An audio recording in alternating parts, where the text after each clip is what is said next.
यह कहानी एक गांव की है जहां एक गरीब किसान और उसकी जवान बेटी रहते थे। किसान ने अपनी बेटी के लिए बहुत कर्ज लिया था, लेकिन वह उसे चुका नहीं पाया। गांव में एक बूढ़ा साहूकार था जो किसान को कर्ज दिया करता था। साहूकार का स्वभाव बहुत क्रूर था और वह हर किसी से कर्ज का ब्याज वसूलने में कोई रियायत नहीं करता था। एक दिन साहूकार ने किसान को बुलवाया और कर्ज वापस करने के लिए किसान ने हाथ जोड़कर साहूकार से और समय मांगा,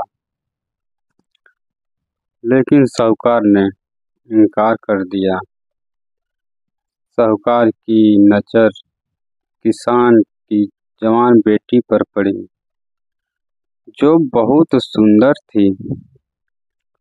उसने किसान से कहा, तुम्हारा कर्ज माफ हो सकता है अगर तुम अपनी बेटी की शादी मुझसे करवा दो।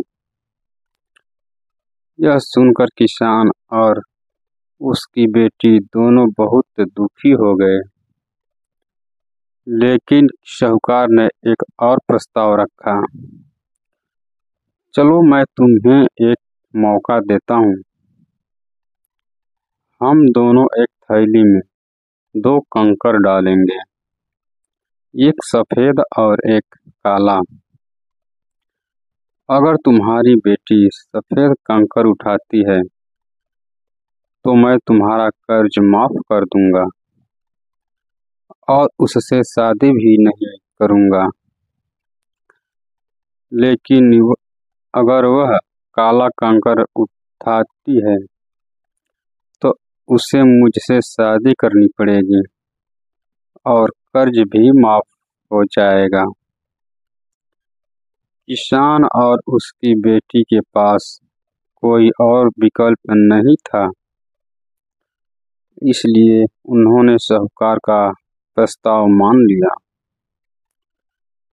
साहूकार ने 2 कंकड़ उठाकर थैली में डाल दिए, लेकिन किसान की बेटी ने देखा कि दोनों कंकड़ काले थे।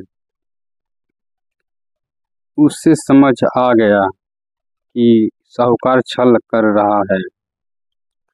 फिर भी उसने साहूकार की चाल को मात देने की ठानी।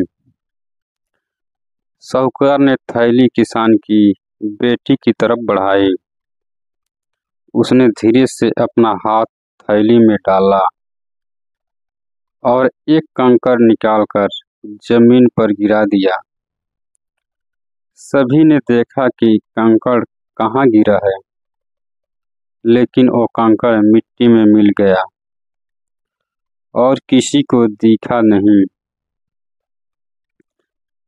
किसान की बेटी ने साहस के साथ कहा, ओह, मुझे माफ करना, कंकड़ गिर गया। कोई बात नहीं, अब मैं थैली में जो कंकड़ बचा है उससे हम जान सकते हैं कि मैंने कौन सा कंकड़ उठाया था। साहूकार यह सुनकर सन्न रह गया, क्योंकि थैली में बचा हुआ कंकड़ काला था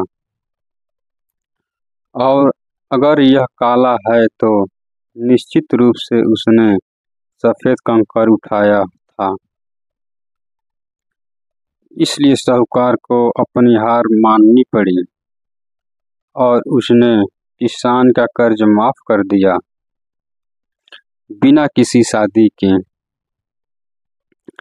इस तरह किसान की बेटी ने अपनी बुद्धिमानी से न केवल अपने पिता का कर्ज माफ कराया, बल्कि साहूकार के छल को भी उजागर कर दिया।